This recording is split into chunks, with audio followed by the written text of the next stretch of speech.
Dr. Gail Saltz. I'm a psychiatrist at the NewYork-Presbyterian Hospital.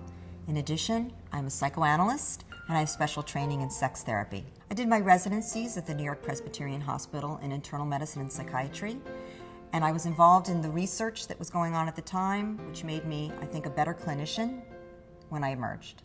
And today, as a clinician, as an educator of the public, I draw upon the academic institution in terms of the most cutting-edge research. Particularly, I'm involved with the neuropsychiatry department and the psychiatry department and whatever is the latest data coming out. I have a private practice where I see patients, adults, mostly in depression, anxiety, and various issues that come up in life that create difficulty. Relationships, marital issues, parenting issues, work-related issues.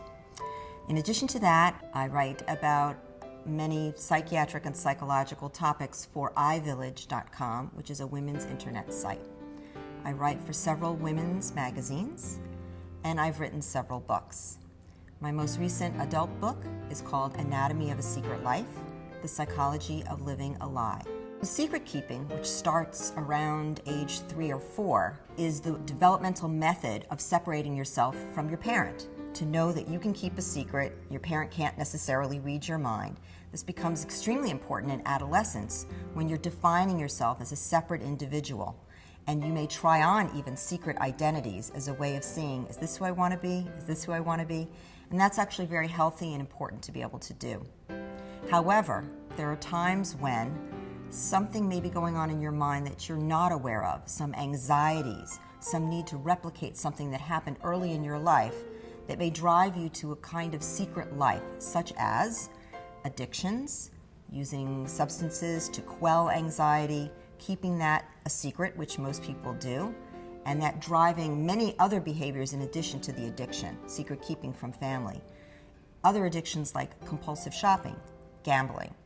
Infidelity is another sort of secret life.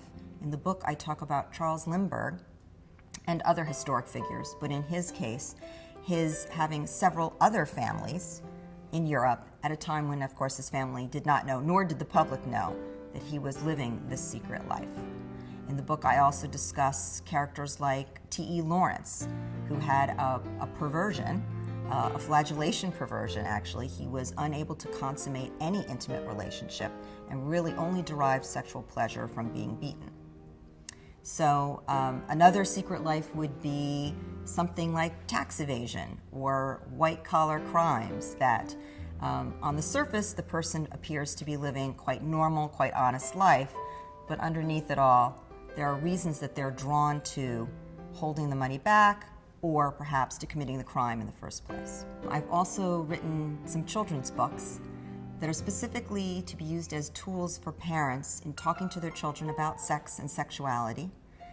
My first book, Amazing You: Getting Smart About Your Private Parts, is for parents to talk to their children about their body parts, because establishing a dialogue about sexuality with your child is so important and often not done, which leaves children to go to other sources than their parents, and which leaves them a little murky on the facts about sexuality.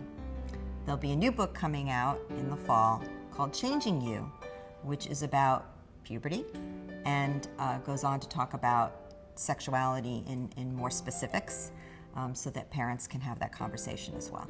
It is important that children learn about sexuality from their parents because their parents then will be the established source. So later, when issues get more complicated, like, do I feel okay about doing this or not doing that, they will feel they can go to their parents and have an honest and upfront conversation about what's okay in the world of sexuality.